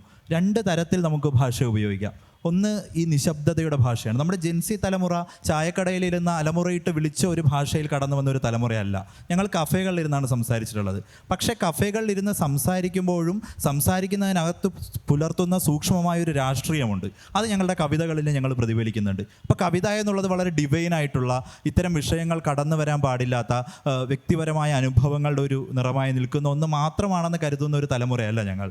കവിത എന്നുള്ളത് ഈ കാലത്തെ രാഷ്ട്രീയത്തെ അതിൻ്റെ ഏറ്റവും സൂക്ഷ്മതയിൽ പറയാനുള്ള ഒരു ഉപകരണമാണ് എന്ന് കരുതുന്ന രാഹുലിന്റെ പുസ്തകത്തിന്റെ ആമുഖത്തിൽ തന്നെ അത് പറയുന്നുണ്ട്. വളരെ സൂക്ഷ്മമായി രാഷ്ട്രീയം എഴുതാൻ ആ സൂക്ഷ്മം എന്നുള്ള വാക്കിന് അടിവരയിടാണ് ഇപ്പോൾ രാഹുൽ ചെയ്യുന്നത്. തീർച്ചയായും. ഓക്കെ, എന്താണ് അഭിരാമേ ഒരു ഒരു ഒരു തള്ളൽ എഴുത്തിലേക്ക് വലിക്കുന്ന പ്രചോദനം എന്താണ്? തീർച്ചയായും അതൊരു എന്താ പറയുന്നു, ഒരുപാട് കാര്യങ്ങളുണ്ട്. ഒന്നല്ല, ഒരുപാട് കാര്യങ്ങളുണ്ട്. എന്താണ് എഴുത്തിലേക്ക് കൊണ്ടുവരുന്നത് എന്ന് ചോദിച്ചു കഴിഞ്ഞാൽ അതൊരു ഒരുതരം നെസസിറ്റിയാണ് എന്നെ സംബന്ധിച്ചിടത്തോളം. എഴുതാനൊരു ആവിഷ്കരിക്കാൻ ഒരു മാർഗം നമുക്കറിയാവുന്നത് ഈ പറയുന്ന പോലെ ഒരു കൊത്തുവേലയാണ്. അതാണ് പ്രാഥമികമായൊരു സംഗതി. വേറൊന്നും ചെയ്യാൻ അറിയില്ല, ഒരു പക്ഷേ അതും കൂടെ ആയിരിക്കാം. അതൊരു കാര്യം. പിന്നെ എനിക്ക് പറയാനുള്ളത് ഒരു ഉദാഹരണമാണ്. ഒരു ചൈനീസ് കവി 1972 ജനിച്ചൊരു കവിയാണ്. ഇപ്പോൾ പിരാമൻ ഉൾപ്പെടെയുള്ള ആ തലമുറയിൽപ്പെടുന്ന കവിയാണ്. യു ജിയാൻ എന്നാണ് അയാളുടെ പേര്, യു ജിയാൻ. ഇപ്പോൾ ചൈനയിലെ വളരെ പ്രധാനപ്പെട്ട ഒരു പോസ്റ്റ് മോഡേൺ പോയറ്റാണ്. അയാളുടെ ഒരു അനുഭവമുണ്ട്. കൾച്ചറൽ റെവല്യൂഷൻ്റെ കാലത്ത്, മാവോയുടെ ഒക്കെ കൾച്ചറൽ റെവല്യൂഷൻ്റെ കാലത്ത് അയാളുടെ ഒരു ഫാക്ടറി തൊഴിലാളി. ആ സമയത്ത് അയാളൊരു കവിയാണ്. ആ സമയത്ത് ചൈനയിൽ വായിക്കാൻ കിട്ടുന്ന സംഗതി എന്ന് പറഞ്ഞു കഴിഞ്ഞാൽ മാവോ എഴുതി വിട്ടുന്ന സാധനം മാത്രമേ ഉള്ളൂ, വേറൊന്നും വായിക്കാനില്ല. ആകപ്പാടെ വായിക്കാനും കവിത എന്നൊക്കെ പറഞ്ഞു കഴിഞ്ഞാൽ ഇത്തരം വിപ്ലവ കവിതകളും അതൊക്കെ മാത്രമേ ഉള്ളൂ, വേറൊന്നും വായിക്കാൻ പറ്റില്ല. അപ്പോൾ അങ്ങനെ ഒരു ദിവസം ഇയാൾ സൈക്കിൾ എടുത്ത് വീട്ടിലേക്ക് പോകുന്ന വഴിക്ക് അപ്പോൾ ഒരാൾ ഒരു ജാക്കറ്റൊക്കെ ഇട്ട് എന്തോ ഒരു സംഗതി കള്ളക്കടത്ത് കച്ചവടം ചെയ്തുകൊണ്ടിരിക്കുകയാണ്. എന്തോ ഒരു ഡ്രഗ്സോ മറ്റോ വിൽക്കുന്ന, ആയുധമോ ഡ്രഗ്സോ ഒക്കെ വിൽക്കുന്ന പോലെ ഒരു കോട്ടൊക്കെ എടുത്ത് പാസർ ബൈ ആയിട്ട് പോകുന്ന ആൾക്കാരെ ഇതിങ്ങനെ ഒന്ന് വീശി കാണിക്കും, വേണമെങ്കിൽ വന്ന് വാങ്ങിക്കാം എന്നുള്ള രീതിയിൽ ഇങ്ങനെ എന്തോ ഒരു ഷെയ്ഡി ആയിട്ടുള്ളൊരു ബിസിനസ് നടത്തിക്കൊണ്ട് ഒരാൾ നിൽക്കുകയാണ്. അപ്പം ഇയാളിങ്ങനെ പോകുന്നു. അപ്പം ഇങ്ങനെ ഒരു കച്ചവടക്കാരനെ കാണുന്നു, എന്തോ ഒരു പിടിച്ചു കഴിഞ്ഞാൽ തല പോകുന്ന എന്തോ ആണ് വിൽക്കുന്നത് അയാൾ. അപ്പോൾ യൂജിയാൻ ഇങ്ങനെ പോകുന്നു. ഒന്ന് പാളി നോക്കിയപ്പോൾ കണ്ടത് ഒരു സ്വർണ്ണ ചട്ടയുള്ള ഒരു പുസ്തകം ഇങ്ങനെ വാള് വീശുന്ന പോലെ എടുത്ത് വെക്കുന്നതാണ്. അപ്പോൾ അയാൾക്ക് കൗതുകം തോന്നി. യൂജിയാൻ തിരിച്ച് സൈക്കിൾ എടുത്ത് വന്ന് ചോദിച്ചു, എന്താണ് സംഗതി? ചോദിച്ചു, ഒന്നുമില്ല, കുറച്ച് വിലപിടിപ്പുള്ളൊരു സംഗതിയാണ്, ഇത് പുറത്തെറിഞ്ഞാൽ എൻ്റെ തല പോവും, അപ്പോൾ ഒന്ന് കാണട്ടെ. അല്ല, അപ്പം തരില്ല. യൂജിയാൻ ചോദിച്ചു, നിങ്ങൾ രഹസ്യ പോലീസാണോ? സത്യം പറയും, എനിക്ക് വീട്ടിൽ ഭാര്യ മക്കളൊക്കെ ഉണ്ട്, ഒരു രഹസ്യ പോലീസൊന്നുമല്ല, ഫാക്ടറി പണിക്കാരനാണ്, അതൊന്ന് കാണിക്കൂ. അപ്പോൾ യൂജിയാൻ ഇത് തരാം എന്ന് പറഞ്ഞ് പെട്ടെന്ന് കൈ കൊടുത്തു. ഒന്ന് തുറന്നു നോക്കി, അതൊരു പുസ്തകമാണ്. തുറന്നു നോക്കി അപ്പം തന്നെ യൂജിയാൻ അതെടുത്ത് പോക്കറ്റ് വെച്ചിട്ട് പറഞ്ഞു, എത്ര രൂപയാണ്? പറഞ്ഞു, അന്ന് 25, ചൈനയിലെ ഇത് എത്രയെന്ന് അറിയില്ല, അയാൾ ഞാനതിൻ്റെ ഈ അനുഭവത്തിൻ്റെ ഇംഗ്ലീഷ് ട്രാൻസ്ലേഷനാണ് വായിച്ചത്. അപ്പോൾ $25 വില വരും അതിന്. അപ്പോൾ അയാളുടെ പൈസയൊന്നുമില്ല, ആകെപ്പാട് സൈക്കിൾ എടുത്ത് പോയി അറിയുന്നൊക്കെ കടം മേടിച്ച് നിക്ഷേപം എല്ലാം എടുത്ത് $25 ഒപ്പിച്ച് ചൈനീസ് പൈസ കൊടുത്തിട്ട് അത് മേടിച്ച് വീട്ടിൽ കൊണ്ടുപോയി. യൂജിയാൻ പറയുന്നത് എൻ്റെ ജീവിതത്തെ മാറ്റിമറിച്ചൊരു സംഗതിയാണത്. അത് വേറൊന്നുമല്ല, ആ പുസ്തകം ടാഗോറിൻ്റെ ഗീതാഞ്ജലിയാണ്. ടാഗോറിൻ്റെ ഗീതാഞ്ജലിയാണ് ആ സംഗതി. അപ്പോൾ അയാൾ പിന്നെ എഴുതിയിട്ടുണ്ട്, യൂജിയാൻ, എൻ്റെ ജീവിതത്തിൽ ഇപ്പോൾ കുറച്ച് പൈസയൊക്കെ ഉണ്ട് എഴുത്തിയെന്നൊക്കെ, എൻ്റെ ജീവിതത്തിൽ ഇത്രയും പൈസ കൊടുത്ത് ഞാൻ വേറൊരു പുസ്തകം മേടിച്ചിട്ടില്ല, അതിൻ്റെ കടം ഇപ്പോഴും ബാക്കിയാണ്. അപ്പം യൂജിയാനെ പ്രേരിപ്പിക്കുന്നത് ഗീതാഞ്ജലി പോലെ ഒരു കൃതിയാണ്. ഇന്ത്യയിലെ ടാഗോറിനെ പോലുള്ളൊരു, അത് വായിച്ചതിന് ശേഷം അയാളുടെ കവിത മാറുകയാണ്. ഈ പറയുന്ന തള്ളൽ എന്ന് പറയുന്നത് അതാണ്. അപ്പോൾ എന്നെ സംബന്ധിച്ച് ഇടശ്ശേരിയും കുറച്ച് മുമ്പേ പറഞ്ഞ പോലെ കുഞ്ഞിരാമൻ നായരും കുഞ്ചൻ നമ്പ്യാരും ഒക്കെയാണ് എൻ്റെ ഈ തള്ളൽ. അവരോട് എത്രയും ചെല്ലില്ലെങ്കിൽ പോലും അതാണ് ആ തള്ളൽ. ജൻസി ആയിരിക്കുമ്പോഴും തള്ളുന്നത് വളരെ പിന്നിൽ നിന്നുള്ള ഒരു കൈയാണ് തന്നെ പലപ്പോഴും തള്ളുന്നത് എന്നാണ് ഈ ജൻസി കവി പറയുന്നത്. കാർത്തികേ, അഭിരാമിനെ പൂർണ്ണമായി ശരിവെക്കുന്നു. തീർച്ചയായിട്ടും കവിത, ഉണ്ടായ സാഹിത്യം, ഇതൊക്കെ നമുക്കെന്നൊരു അനുഭവം, ഉണ്ടാവുന്ന സാഹിത്യം ഇതന്നെയാണ് തള്ളുന്നത്. രണ്ടാമത്തെ ഒരു കാര്യം, എനിക്ക് എൻ്റെ എഴുത്തിൻ്റെ ചെറിയ നമ്മൾ വളരെ ചെറിയ കാര്യങ്ങളായിരിക്കും ഏറ്റവും കൂടുതൽ അതിൻ്റെ പിന്നാലെ പോകാൻ ഇതാവുക. എനിക്കത് ചില വാക്കുകളൊക്കെ അന്വേഷിക്കലൊക്കെയാണ്. ഇപ്പോൾ എഴുതുമ്പോൾ ഞാനൊരു കവിത എഴുതി. ഇത് ഒരു പ്രതിമയെ പറ്റിയുള്ള കവിതയാണ്. വെറുതെ ഒരു പ്രതിമ നിൽക്കുന്നതിനെ പറ്റി. ഞാൻ അങ്ങനെ ഒരു 10 വാക്ക് പറഞ്ഞാൽ അതിലൊരു വാക്ക് ശില്പം എന്നൊക്കെ പറയുന്ന ഒരാളായിരുന്നു. പക്ഷേ ഈ കവിത എഴുതുന്ന സമയത്ത് ഞാൻ ശില്പം എന്നുള്ള വാക്ക് അറിയാതെ ഉപയോഗിച്ചില്ല. മറിച്ച് ആ കവിതയിൽ ഒരു 10 വട്ടം പ്രതിമ എന്ന് ഉപയോഗിച്ചു. ഞാൻ ഇത് മറന്നുപോയി, ശില്പം എന്നുള്ളൊരു വാക്കുണ്ട്. അപ്പോൾ ഞാനിതൊരു ഉദാഹരണമായിട്ട് പറഞ്ഞതല്ല, ഇത്തരം ചില എന്തുകൊണ്ട് അങ്ങനെ സംഭവിച്ചു, എവിടെ നിന്നാണ് ആ വാക്ക് വന്നത്, എവിടെ നിന്നാണ് ഇത് ചാടുന്നത് എന്നൊക്കെ അറിയാൻ ഉള്ളൊരു അന്വേഷണം ആണ് തുടരുന്നത്. ഡോറിസ് ലെസ്സിംഗ് എന്ന് പറഞ്ഞൊരു എഴുത്തുകാരിയുണ്ട്. അവർ പറഞ്ഞിട്ടുള്ള ഒരു കാര്യം, words I play with words hoping that some combination even a chance combination will say what I want. അപ്പോൾ ഈ കോമ്പിനേഷൻ തേടാനുള്ള ഒരു ആഗ്രഹം, അല്ലെങ്കിൽ അതിനോടുള്ള ഒരു താല്പര്യം ആണ് എന്നെ രണ്ടാമത് തള്ളുന്നത്. പ്രവീണ, പ്രചോദനം അല്ലേ, അതാണ്. സുഗതകുമാരി കാളിയമർദ്ദനം എഴുതുന്നത് പോലെ ഉള്ളൊരു പ്രചോദനമല്ല എന്നെ എഴുത്തിലേക്ക് കൊണ്ടുവരുന്നത്. എന്നെ സംബന്ധിച്ചിടത്തോളം ഈ സാമൂഹ്യ സാഹചര്യങ്ങളാണ്, ഈ ജീവിക്കുന്ന സമൂഹത്തിനകത്തെ സാഹചര്യങ്ങളാണ് എന്നെ കൊണ്ട് എഴുതിപ്പിക്കുന്നത്. എഴുതാതിരിക്കാൻ വേണമെങ്കിൽ സാധിക്കുമായിരിക്കും, പക്ഷേ പറ്റില്ല എന്ന് വരുന്ന സമയത്താണ് വല്ലപ്പോഴും എഴുതാൻ വേണ്ടി ശ്രമിക്കുന്നത്. ഈ സാഹചര്യങ്ങൾ തന്നെയാണ് പ്രചോദനമായിട്ട് മാറുന്നത് എന്ന്.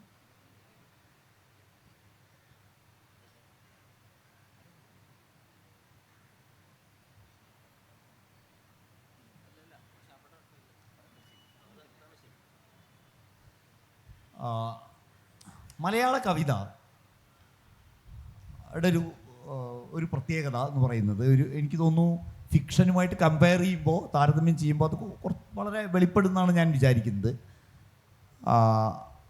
വളരെയേറെ ചലനാത്മകതയാണ് മലയാള കവിതയുടെ ഒഴുക്കിൻ്റെ ഒരു സവിശേഷത. ഒരു ഉദാഹരണം പറഞ്ഞാൽ, അഭിരാം നേരത്തെ എടശ്ശേരിയെക്കുറിച്ച് പറഞ്ഞു,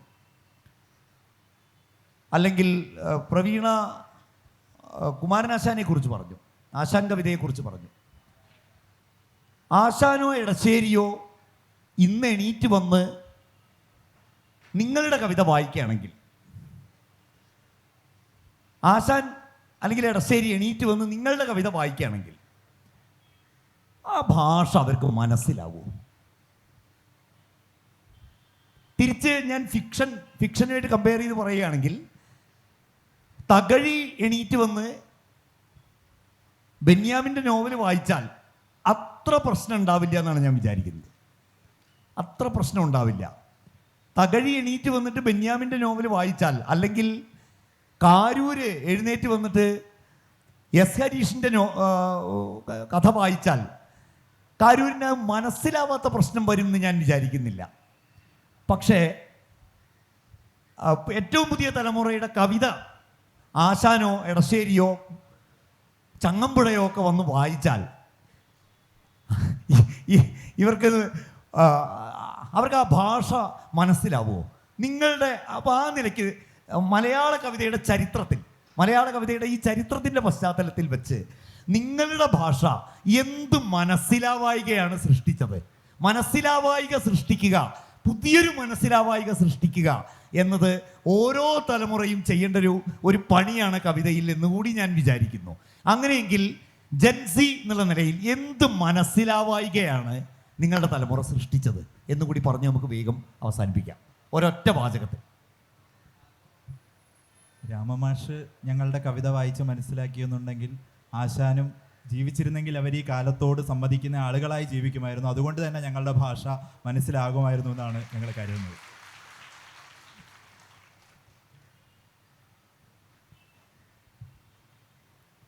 അവർക്ക് മനസ്സിലാവണം നിർബന്ധമില്ല,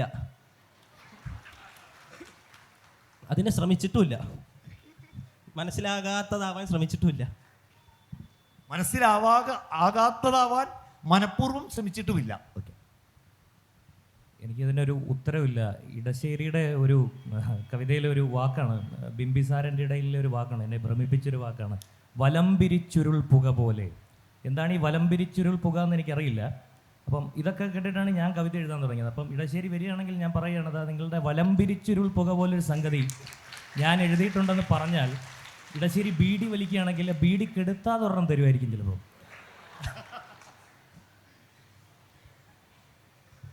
എന്ന് വെച്ച് കഴിഞ്ഞാൽ അതിനകത്തൊരു കുസൃതി കൂടിയുണ്ട്. നിങ്ങളുടെ കവിത എനിക്കും മനസ്സിലാവുന്നില്ല എന്ന് കൂടിയാണ്.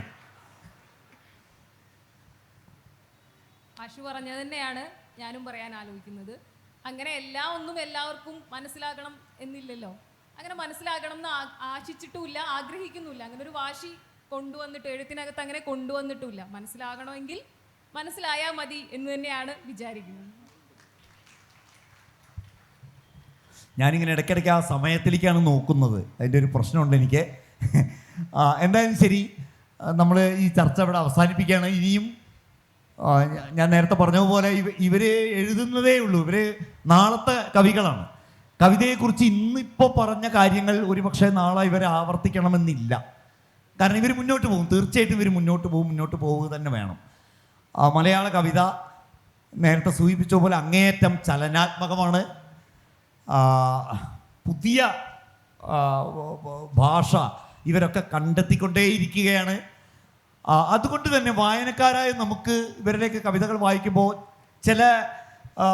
ചില മനസ്സിലാവായികകൾ ഉണ്ടാവും. തീർച്ചയായിട്ടും അത് ഉണ്ടാവണം. കാരണം അത് ഭാഷയുടെ കാവ്യഭാഷയെ ചലിക്കുന്നതിൻ്റെ ഒരടയാളമായി തന്നെയാണ് ഞാൻ അതിനെ കാണുന്നത്. എന്തായാലും ശരി, ഇവർ പറഞ്ഞ കാര്യങ്ങളുടെ വെളിച്ചത്തിൽ ഇനി കേൾവിക്കാരായ നിങ്ങളുടെ ഊഴമാണ്. എന്നോടല്ല, ഇവരോട് ചോദിക്കാനുള്ളത് ചോദിക്കാം. രാഹുലിനോടാണ്. പരമാവധി ഇവരോട്, കവികളോട് ചോദിക്കൂ. അതെ രാഹുൽ കവിതയിൽ രാഷ്ട്രീയം ഉണ്ടെന്ന് പറഞ്ഞു. അപ്പം എൻ്റെ ചോദ്യം, വൃത്തത്തിലെ രാഷ്ട്രീയം, വൃത്തം വേണമോ വേണ്ടെന്നുള്ള രാഷ്ട്രീയം. കാരണം ഞാൻ ഈ അടുത്ത് വായിച്ചത്, വിംബിൾട്ടണിലോ റോളൻ ഗരാസിലോ ആരെങ്കിലും ടെന്നീസ് കളിക്കുമ്പോൾ നെറ്റ് കെട്ടാതിരുന്നാൽ ഉള്ള അവസ്ഥയാണ് മുക്ത ഛന്ദസ് എന്നാണ്. ഇത് വൃത്തമില്ലാത്ത കവിത. എന്താണ് വൃത്തത്തിൻ്റെ താങ്കളുടെ രാഷ്ട്രീയം? വൃത്തമുണ്ടോ ഇല്ലയോ എന്നുള്ളതൊന്നും ഒരു കവിതയുടെ ഒരു മാനദണ്ഡമാണെന്ന് ഞാൻ കരുതുന്നില്ല. ഇപ്പോൾ വൃത്തമുള്ളത് കൊണ്ട് നല്ല കവിതയാവുകയോ വൃത്തമില്ലാത്തത് കൊണ്ട് മോശം കവിതയാവുകയോ ഇല്ല. അത് വൃത്തം അതുകൊണ്ട് തന്നെ അത് വളരെ സിമ്പിളായി ഖണ്ഡിക്കാവുന്ന ഒരു ചോദ്യമായിട്ട് എനിക്ക് തോന്നുന്നു. വൃത്തത്തിൻ്റെ രാഷ്ട്രീയം എന്നുള്ളത് അത് വൃത്തത്തിൽ എഴുതപ്പെട്ടു എന്നുള്ളത് കൊണ്ടുള്ള ഒരു രാഷ്ട്രീയം അവിടെ ഉൽപ്പാദിപ്പിക്കുന്നില്ല. ഉദാഹരണത്തിന് ഇപ്പോൾ പ്രഭാവർമ്മ അടക്കം നിരന്തരം പറയുന്നത് ഈ പുതിയ കവികളുടെ ഭാഷ വളരെ ഒരു മുദ്രാവാക്യ സ്വഭാവമുള്ള ഭാഷയായി പോകുന്നു എന്നുള്ളതാണ്. അവരുടെ കാലത്ത് പൊതുവേ ചെയ്തിട്ടുള്ള ഒരു കാര്യം, എല്ലാ കവികളെയല്ല, പൊതുവേ ചെയ്തിട്ടുള്ള ഒരു ട്രെൻഡ് എന്ന് പറയുന്നത് ഒരു വൃത്തത്തിനകത്ത് കുറേ വാക്കുകളെ ഇങ്ങനെ അടുക്കി വെച്ച് അതിനെ താളാത്മകമാക്കുമ്പോൾ അതിനെ കവിത എന്ന് വിളിക്കുന്നത്. അതാണ് നേരത്തെ അഭിരാം പറഞ്ഞത്. ഞങ്ങൾക്ക് മനസ്സിലാക്കാത്ത ഒരുപാട് കാര്യങ്ങൾ അതിനകത്തുണ്ടായിരുന്നു. അത് ഭാഷാപരമായിട്ടുണ്ട്, അതിനകത്തുള്ള ബിംബങ്ങളുണ്ട്, അതിനകത്ത് നിൽക്കുന്ന സവർണാധികാരത്തിൻ്റെ ഭാഷയുണ്ട്. ഞങ്ങൾ എഴുതുമ്പോൾ ഞങ്ങൾ അതിനകത്ത് സൂക്ഷ്മത പുലർത്തുന്നുണ്ട്, അതിനകത്ത് രാഷ്ട്രീയമായ ഒരു ഉൾക്കാഴ്ച കൂടി ഞങ്ങൾ ഉണ്ടെന്ന് കരുതാനായി ശ്രമിക്കുന്നുണ്ട്. അതുകൊണ്ട് വൃത്തം എന്നുള്ളതല്ല പ്രധാനം, മറിച്ച് കവിത സംവേദിക്കുന്ന ഒരു ഭാഷ അനുഭവം. അതിന് ഈ കാർത്തിക് പറഞ്ഞതുപോലെ അതിന് ഈ കാലത്തിനപ്പുറത്തേക്ക് അല്ലെങ്കിൽ ഈ കാലത്തോടും സംവദിക്കാൻ അപ്പുറത്തെ കാലത്തേക്കും സംവദിക്കാനുള്ള ഒരു വഴി ഉണ്ടാകണം എന്നുള്ളതാണ്. ഉത്തരം ആർക്ക് വേണമെങ്കിൽ പറയാം. ചോദ്യം ഇതാണ്, പണ്ട് അയ്യപ്പ പണിക്കർ തം കൊലപാതകം എന്നുള്ള കവിത എഴുതിയപ്പോൾ അതൊരു പുതുമയാർന്ന സാധനമാണെന്ന് സ്വീകരിച്ച തലമുറ ഇപ്പോൾ ജിജി എന്ന കവിത കണ്ടപ്പോൾ സോഷ്യൽ മീഡിയയിൽ രണ്ട് പക്ഷത്ത് നിന്ന് പോരടിക്കുന്നത് നമ്മൾ കണ്ടു. അപ്പോൾ ഈ മനസ്സിലാവാതെ ഇരിക്കുന്നു എന്നുള്ളതിനോട് പ്രതികരിക്കുന്ന ഒരു തലമുറ ഇവിടെ ഉണ്ട്. അപ്പോൾ ആ കാര്യത്തിൽ കവികൾക്ക് ഒരു പുനർചിന്തനം ഉണ്ടോ എന്നാണ് ചോദ്യം. കാരണം ഇവിടെ രണ്ട് കവികൾ മനസ്സിലായില്ലെങ്കിലും കുഴപ്പമില്ല, ഞങ്ങൾ എഴുതും എന്നാണ് പറഞ്ഞത്. അതൊന്നും അറിഞ്ഞാൽ തിരക്കിടില്ല.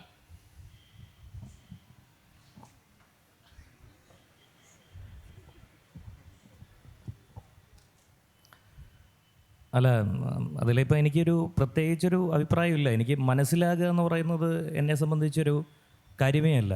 ഈ അർത്ഥത്തിന് വേണ്ടിയുള്ളൊരു മൃഗയ ഏറ്റവും കൂടുതൽ നടക്കുന്നത് കവിതയിലാണ്. ഈ ഒരു നമ്മൾ വളരെ ക്രൂരമായിട്ട് അർത്ഥത്തിന് വേണ്ടിയുള്ളൊരു ഒരു മൃഗയ കവിതയിൽ നടത്തുന്നുണ്ട്. അതിൻ്റെ കാര്യമില്ല. കവിത ഏറ്റവും ബേസിക്കായി കവിത ഭാഷാനുഭവമാണെന്നാണ് വിശ്വസിക്കുന്നത്. പീനാമനാണത് പറഞ്ഞിട്ടുള്ളത്. അതാണ് ഞാൻ വിശ്വസിക്കുന്നത്. മനസ്സിലാവാതിരിക്കും. ഇപ്പം അയ്യപ്പ പണിക്കരുടെ കുഠാകു എന്നൊരു കവിതയുണ്ട്. കൊത്തി കൊത്തി കൊത്തി കയറുക കുഠാകു എന്ന് പറഞ്ഞാൽ എന്താണെന്ന് അറിയില്ല. പക്ഷേ അത് വായിക്കുമ്പോൾ എനിക്കൊരു ഒരുതരം തരിപ്പാണ് ഫീൽ ചെയ്യുന്നത്. അപ്പം അതാണ് എന്നെ സംബന്ധിച്ച് എൻ്റെ കാവ്യാനുഭവം. അത്രയേ ഉള്ളൂ. അല്ല, അദ്ദേഹം ചോദിച്ചത് ഒരു 60 കൊല്ലം മുമ്പ് ഈ ഇങ്ങനെ ഇപ്പോൾ നീ പറഞ്ഞ ഈ കുഠാകു പോലൊരു കവിത അന്ന് മനസ്സിലായില്ല, തർക്കം നടന്നു. അതേപോലൊരു തർക്കം ഇപ്പോഴും നടക്കുന്നു. വായനാ സമൂഹം അവിടെ തന്നെ നിൽക്കണോ എന്നുള്ള ഒരു ചോദ്യമാണ്. അത് എനിക്ക് പ്രശ്നമില്ല, ഒരു പ്രശ്നമില്ല. വായനാ സമൂഹം എവിടെയും നിന്നോളട്ടെ, എവിടെ നിന്നാലും വിരോധമില്ല. നമ്മളിവിടെ മലയാള ഭാഷയിലുള്ള കവിതയെക്കുറിച്ചാണല്ലോ പറയുന്നത്. അപ്പം മലയാളത്തിൻ്റെ ഒരു പ്രത്യേകത, മലയാളം എന്നുള്ള ഒരു പൊതുവായിട്ടൊരു മലയാളം ഉണ്ടോ കേരളത്തിൽ? നമ്പൂതിരിൻ്റെ മലയാളവും നായരുടെ മലയാളവും ഈഴവൻ്റെ മലയാളവും ദലിതിൻ്റെ മലയാളവും ആദിവാസീൻ്റെ മലയാളവും തമ്മിൽ എന്ത് ബന്ധമുള്ളത്? അപ്പം മലയാളം എന്ന് പറഞ്ഞാൽ സവർണ മലയാളത്തെയാണ് നമ്മൾ പൊതുവെ മലയാളം എന്ന് പറയുന്നത്. ഇപ്പോൾ പുറത്ത് മലയാളി എന്ന് പറഞ്ഞാൽ നായന്മാരെയാണ് ഉദ്ദേശിക്കുന്നത്. ഈ കേരള സാഹിത്യ അക്കാദമി എന്ന് പറഞ്ഞാൽ അവിടെ പോയി കാണാം, നിങ്ങൾക്ക് 1000-ഓളം പിന്നെ ഫോട്ടോസ് ഉണ്ട്. കംപ്ലീറ്റ് നായന്മാരും നമ്പൂരിമാരെയാണ്. ആകെ ഒരു 3-4 അല്ലാത്ത ആളുകളേ ഉള്ളൂ. അപ്പോൾ സാഹിത്യം എന്ന് പറഞ്ഞാൽ, മലയാള സാഹിത്യം എന്ന് പറഞ്ഞാൽ ഈ നായർ നസ്രാണി സാഹിത്യം എന്നുള്ള രീതിയാണ് കാണുന്നത്. ഇപ്പോൾ കവിതയിലും അങ്ങനെ തന്നെയാണ്. അപ്പോൾ തദ്ദേശീയമായിട്ടുള്ള ജനതയുടെ ഭാഷയുണ്ടല്ലോ, അവർണൻ്റെ മലയാളം, അവർണ മലയാളമാണ് രൂപീകരിക്കേണ്ടത്. അപ്പോൾ ഇതിൽ എഴുതുന്ന ആളുകൾ ആ അവർണ പശ്ചാത്തലത്തിൽ നിന്നും ആ ജീവിതത്തിൻ്റെ സ്പന്ദനങ്ങളും പിന്നെ ആശയങ്ങളും ചിന്തകളും ഉൾക്കൊള്ളുന്ന കവിതകൾ, അതാണ് ഭാഷ. അപ്പോൾ മലയാളത്തിൽ ഇപ്പോൾ ഞാനൊരു 77കാരനാണ്. എൻ്റെ കുട്ടിക്കാലത്തൊക്കെയുള്ള മലയാളം ഉണ്ടല്ലോ, ആ മലയാളത്തിന് ഒരു ജൈവികത ഉണ്ടായിരുന്നു. ഇപ്പോൾ ഉദാഹരണത്തിന് അന്ന് കാലത്ത് ഞരമ്പുകളിൽ ചോര ഒഴുകുമായിരുന്നു. ഇന്ന് ഞങ്ങളുടെ സിരകളിൽ രക്തമാണ് ഒഴുകുന്നത്. കംപ്ലീറ്റ് സംസ്കൃത വാക്കുകളാണ്. ഇപ്പോൾ 85% മലയാളത്തിൽ സംസ്കൃതമാണ്. ഇപ്പോൾ ഇതെങ്ങനെ ചത്തു ഒണ്ടടിഞ്ഞു പോയ സംസ്കൃതത്തിൽ നിന്ന് എങ്ങനെ ഡെയിലി പുതിയ പുതിയ സംസ്കൃത പദങ്ങൾ വരുന്നു? ശാസ്ത്ര സാഹിത്യ പരിഷത്തും EMS ശങ്കരൻ നമ്പൂതിരിപ്പാടിനെ പോലെയുള്ള ആളുകളാണ് ഈ മലയാളത്തിൽ ഏറ്റവും കൂടുതൽ സംസ്കൃത പദം അടിച്ചു കയറ്റിയെന്നാണ് എനിക്ക് തോന്നുന്നത്. ഇപ്പോൾ ഈ മാധ്യമക്കാർ, എഴുത്തുകാരുണ്ടല്ലോ, പത്രപ്രവർത്തകർ, അവരും ബോധപൂർവ്വം സംസ്കൃത പദങ്ങൾ കയറുന്നുണ്ട്. ഇപ്പോൾ സംസ്കൃതം മലയാളത്തിൽ കൂടുന്നതിനനുസരിച്ചിട്ട് മലയാളത്തിൻ്റെ ഒരു മൗലികത, അതിൻ്റെ ജൈവികത പിന്നെ നഷ്ടപ്പെടുകയാണ്. അപ്പോൾ സംസ്കൃത പദങ്ങളില്ലാത്ത, സംസ്കൃത പദങ്ങൾ പൂർണ്ണമായിട്ടും വർദ്ധിച്ചിട്ടുള്ള ഒരു തദ്ദേശീയമായിട്ടുള്ള ഒരു ഭാഷ, അവർണ്ണ മലയാളം അതിനകത്ത് നിന്ന് വരേണ്ടതുണ്ട്. അതിൽ നിന്ന് പഴയതാണ് നല്ലതെന്ന് പറയുന്ന ഒരു പ്രാകൃത സവർണ ബോധമുണ്ടല്ലോ, അതിനെ നമ്മൾ തിരസ്കരിക്കേണ്ടതുണ്ട്. മാനുഷികമായിട്ടുള്ള സാധാരണ മനുഷ്യരുടെ ജീവിതങ്ങളെ, ആശയങ്ങളെ, വികാരങ്ങളെ പ്രതിഫലിപ്പിക്കുന്ന ഒരു ഭാഷയിൽ ഉണ്ടാവണം കവികൾ. അത്തരം പുതിയ തലമുറ രൂപപ്പെട്ടു വരുന്നു എന്നുള്ളതിൽ വളരെയധികം സന്തോഷമുണ്ട്. അതുകൊണ്ട് ഈ മോഡറേറ്റർ ഇതിൽ പ്രകടിപ്പിക്കുന്ന ഒരു വികാരം എനിക്ക് തോന്നുന്നു വളരെ പിന്നെ ഒരു യാഥാസ്ഥിതികമായിട്ടുള്ള ഒരു പഴയ ഒരു മൈൻഡ് സെറ്റാണ് പ്രകടിപ്പിക്കുന്നത് എനിക്ക് തോന്നുന്നു. അതെന്തുകൊണ്ടാണത്?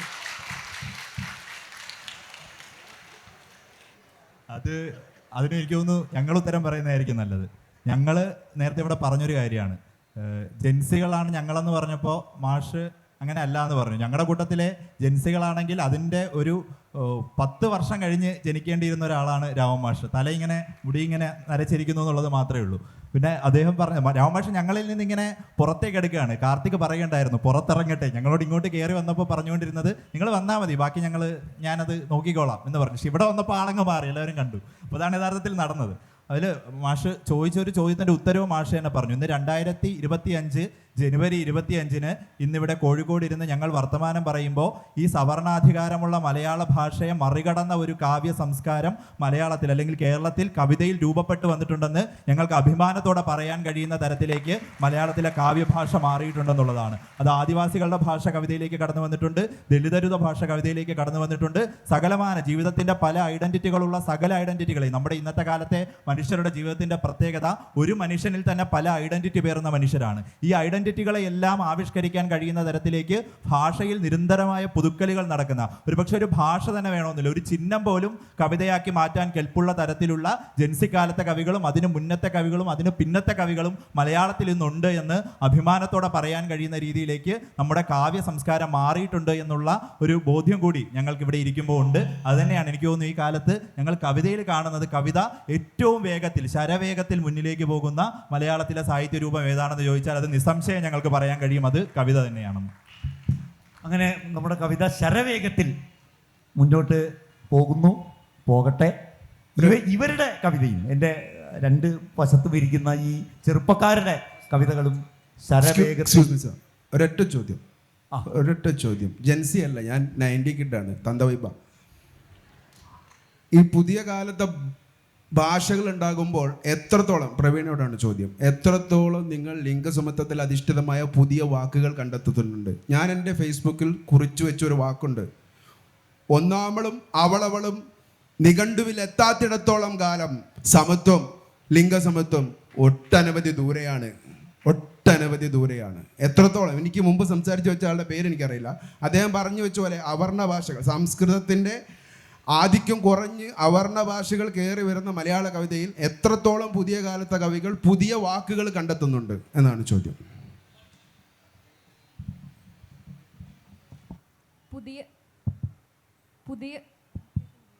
പുതിയ വാക്കുകൾ കണ്ടെത്തുന്നതിനുള്ള ശ്രമം തന്നെയാണ് ഞങ്ങൾ ഉൾപ്പെടെയുള്ളവർ ചെയ്തുകൊണ്ടിരിക്കുന്നത് എന്നുള്ളതാണ് മനസ്സിലാക്കുന്നത്. ഇപ്പോൾ ചോദിച്ചൊരു ചോദ്യം എത്ര കണ്ട് സ്വതന്ത്രമായി ആവിഷ്കരിക്കാൻ വേണ്ടി കഴിയുന്നുണ്ട് എന്നുള്ളതാണ് എന്ന് തോന്നുന്നു, അല്ലേ?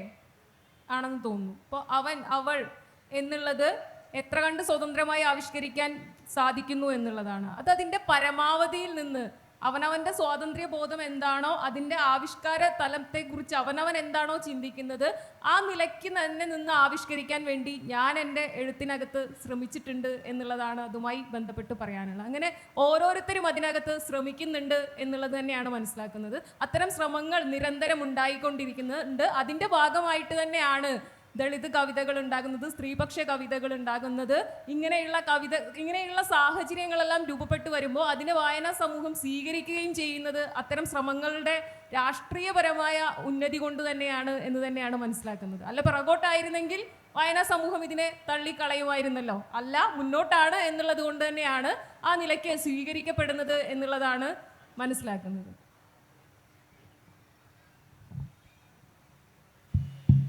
നമുക്ക് ചോദ്യങ്ങളില്ലെങ്കിൽ ഓരോ കവിത വായിച്ച് നമുക്ക് അവസാനിപ്പിക്കാം. ഈ 4 കവികളും അവരുടെ ഓരോ കവിത വായിച്ച്. എല്ലാ അനുഭവങ്ങൾക്കും വാക്കുണ്ടെങ്കിൽ കവിത എന്തിനു എന്നൊരു ചോദ്യമുണ്ട്. അപ്പോൾ നമുക്ക് സൗഹൃദം എന്ന ഒറ്റ വാക്കേ ഉള്ളൂ. പക്ഷേ നമുക്ക് 10 സുഹൃത്തുക്കളോട് 10 തരത്തിലുള്ള സൗഹൃദമാണ്. അപ്പോൾ ആ ഒരു ഭാഷാ പ്രതിസന്ധിയെ പുതിയ ജനറേഷനിലെ കവികൾ എങ്ങനെയാണ് നേരിടുന്നത് എന്നുള്ളതാണ് ചോദ്യം. ആരാ പറയുന്നത്? കാർത്തിക്. അങ്ങനെ പല വാക്ക് വേണമെന്നാണ് ഉദ്ദേശിച്ചത്. അല്ല, ഒരു അനുഭവത്തിന് വളരെ നേരിട്ട് ഈ വാക്കുകൾ പരിമിതിയുണ്ട്. കാരണം ഈ എല്ലാം അർത്ഥം ദ്യോതിപ്പിക്കുന്നില്ല. അതിൻ്റെ അർത്ഥവ്യാവർത്തന ശേഷി വളരെ കുറവാണ് ചില വാക്കുകൾക്ക്. ഇത് തന്നെ 10 തരം സൗഹൃദം ഉണ്ടെങ്കിൽ നമുക്ക് സൗഹൃദം എന്നുള്ള ഒറ്റ വാക്കേ ഉള്ളൂ. അപ്പോൾ പുതിയ തലമുറയിൽ അങ്ങനെ അല്ലാത്ത ചില പ്രവണതകൾ കാണുന്നുണ്ട്. ഒരു സൗഹൃദം എന്നുള്ള അതുപോലത്തെ പല വാക്കുകൾക്കും പുതിയ വാക്കുകൾ പലതും ഉപയോഗിക്കുന്നുണ്ട്. അത് യഥാർത്ഥത്തിൽ ഒരു ഭാഷാപരമായ പ്രതിസന്ധി ഇപ്പം നിലനിൽക്കുന്നുണ്ട്. അതിനെ മറികടക്കാൻ വേണ്ടി എന്തൊക്കെ ചെയ്തു എന്നുള്ളതാണ് ഞാൻ ചോദിച്ചത്. അല്ല, അത് ഇപ്പോഴത്തെ മാത്രം പ്രതിസന്ധിയല്ല. എല്ലാ സമയത്തും ഏറ്റവും ആപ്റ്റായ വാക്ക് ഏതാണെന്ന് അന്വേഷിക്കലാണ് കവിത എഴുതുമ്പോൾ എല്ലാവരും ചെയ്യുന്നത്.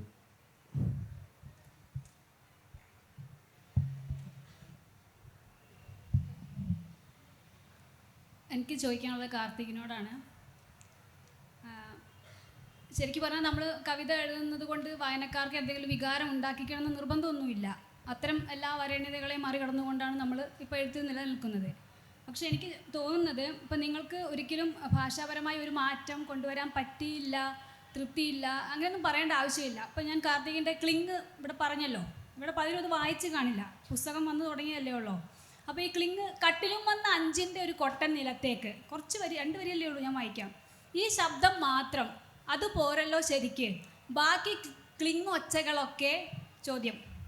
അതാ കട്ടിലിൽ നിന്ന് തന്നെ ഉണ്ട് സുഖിച്ച് കിടക്കുന്നു മടിയന്മാർ, ഒറ്റ ചവിട്ടാ ഞാൻ, ക്ലിങ് ക്ലിങ് ക്ലിങ്. ഇത് വായിക്കുമ്പോൾ നമുക്ക് പ്ലിങ് എന്നൊരു ഫീൽ ഉണ്ടാവും. ആ വികാരം നിങ്ങൾക്ക് തരാൻ പറ്റുന്നു ജെൻസി എന്നുള്ളത് മതി, അത് മതി, ദാറ്റ് ഈസ് ഇനഫ്. അത് നമ്മൾ പറയാൻ നമുക്ക് കഴിയണമെന്നേ ഉള്ളൂ. ആ ഒരു പുതിയ ഫീലാണ് നമ്മൾ കൊടുക്കുന്നത്. ഇത് തന്നെയാണോ കാർത്തിക് വിചാരിച്ചത്, അതോ ഇതൊന്നും ചിന്തിക്കാതെ വെറുതെ ക്ലിങ് അങ്ങ് ആക്കിയതാണോ? സത്യമായിട്ട് ഞാനൊന്നും വിചാരിച്ചിട്ടില്ല. ഞാൻ പറഞ്ഞില്ല, അതങ്ങനെ ഒരു നിലയ്ക്ക് ഇത് സംഭവിക്കുന്നത് കൂടിയാണ്.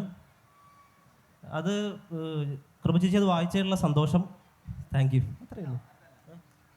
അതിനകത്ത് ഒരു ഒളിപ്പിച്ചു വെച്ചൊരു ചോദ്യം ഉണ്ടെന്ന് എനിക്ക് തോന്നി. നിങ്ങളുടെ കവിത പുതിയ കവിതയാണ് എന്ന് പറയാൻ നിങ്ങൾ മടിക്കുന്നത് എന്തിനാണ് എന്ന് കൂടിയാണ് ആ ചോദ്യം. നിങ്ങളുടെ കവിത പുതിയ കവിതയാണ് എന്ന് പറയാൻ നിങ്ങൾ എന്തിനാണ് മടിക്കുന്നത് എന്നാണ് ചോദിക്കുന്നത്. എളിമയാണ്. അത് അവരെ കൊണ്ട് പറയിക്കാൻ വേണ്ടിയിട്ടാണ്.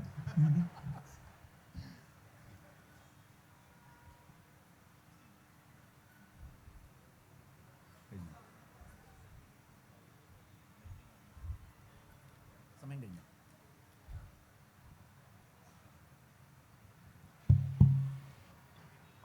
ഒറ്റ ചോദ്യത്തിനുള്ള സമയം കൂടിയുള്ളൂ. ഓക്കെ. മലയാളത്തിൽ എൻ്റെ കവിതകളില്ല, എൻ്റെ കമ്മ്യൂണിറ്റിയെ അപ്രോച്ച് ചെയ്യുന്ന കവിതകളുമില്ല. Gender, sex, sexuality, sexual orientation, lesbian, gay ഇത്തരത്തിലുള്ള വാക്കുകൾക്ക് മലയാളത്തിൽ സബ്സ്റ്റിറ്റ്യൂട്ടായിട്ട് വാക്കുകൾ പോലുമില്ല. അപ്പോൾ ജെൻസിയുടെ ഭാഷ എത്രമാത്രം ഇമ്പോർട്ടൻ്റ് ആണെന്ന് എൻ്റെ കവിതകളില്ലാത്ത മലയാള ലോകത്തേക്ക് ആദ്യയെ പോലെ ഒരാൾ വേണ്ടി വന്നു. പെണ്ണപ്പൻ എന്ന് പറയുന്ന ഒരു കവിത വേണ്ടി വന്നു എൻ്റെ പോലെ ഒരാളുടെ എന്താ പറയുക, എൻ്റെ ഒരു കവിത മലയാളത്തിലേക്ക് കാണണമെങ്കിൽ. അപ്പോൾ ജെൻസിയുടെ ഭാഷ എന്ന് പറയുന്നത് വളരെയധികം ഇമ്പോർട്ടൻ്റ് ആണ്. അപ്പോൾ ആ ഒരു വിഷയം കൂടെ ആദ്യം എന്തുകൊണ്ട് ഈ പാനലിൽ ഇല്ല എന്നുള്ളൊരു ചോദ്യം കൂടെ ഞാൻ ചോദിക്കാൻ ആഗ്രഹിക്കുകയാണ്. തീർച്ചയായിട്ടും ആദി ഈ സെഷനിൽ ഉണ്ടാവേണ്ട ഒരു പ്രധാന കവി തന്നെയാണ്. അതേപോലെ തന്നെ ഇപ്പോൾ ആദിക്ക് ശേഷം ഇപ്പോൾ അമിത്തിനെ പോലെ അല്ലെങ്കിൽ സജീവ് ജന്യുവിനെ പോലെ, വിഷ്ണു മോഹനെ പോലെ ഉള്ള ഇപ്പം ധാരാളം എഴുത്തുകാർ ഇത്തരം പ്രശ്നങ്ങൾ സമൂഹത്തിൻ്റെ മുന്നിൽ തുറന്നു വെച്ചുകൊണ്ട് ഭാഷയിൽ എഴുതുന്നുണ്ട്, കവിതയിൽ പ്രവർത്തിക്കുന്നുണ്ട്. തീർച്ചയായിട്ടും ജൻസി ഈ ഒരു വൈവിധ്യത്തെ ഉൾക്കൊള്ളുന്നത് തന്നെയാണ്. തീർച്ചയായിട്ടും ഒരു സംശയമില്ല. ഒരു ഒരു ഓരോ ചെറിയ കവിത വായിച്ചു നിർത്തിയാലോ? ഓരോ ചെറിയ കവിത, വളരെ ചെറിയ കവിത വായിച്ച് നമുക്ക് നിർത്താം.